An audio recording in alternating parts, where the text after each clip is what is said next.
Praise the lord. ఈ దిన వాక్య భాగము కీర్తన 103 8వ. యెహోవా దయాదాక్షిణ్య పూర్ణుడు, దీర్ఘశాంతుడు, కృపా సమృద్ధి గలవాడు. దావీదు తన జీవితంలో తనలో తాను దేవుడిని ఎల్లప్పుడూ స్తుతించేవాడుగా ఉంటూ వస్తొచ్చాడు.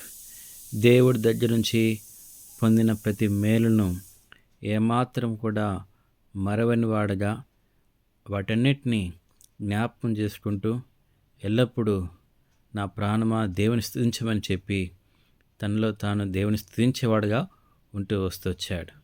మొదటి 5 వచనాల్లో దేవుడు తన జీవితంలో చేసిన మేలుల విషయాల్ని అతడు చెప్పగలుగుతూ వస్తొచ్చాడు.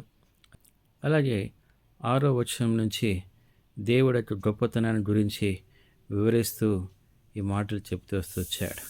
మన జీవితంలో దేవుడు కూడా దయా దాక్షిణ్య పూర్ణుడు. ఒక తండ్రి వలె మన మీద దయ చూపించేవాడు ఉంటున్నాడు.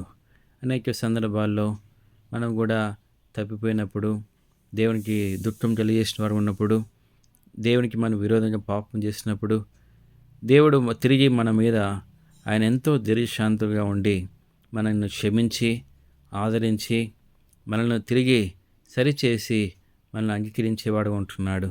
అందుని బట్టి దేవుడు మనకి జీవితంలో ఆయన ఏమైనాడు విషయాన్ని మనము కూడా అనుభవపూర్ణంగా ఎరిగి ప్రభువును మనము ఎల్లప్పుడూ ఆయన స్తుతించేవారుగా ఉండాలి. ప్రభు ఆ రీతిగా మనకు సహాయం చేయనుగాక.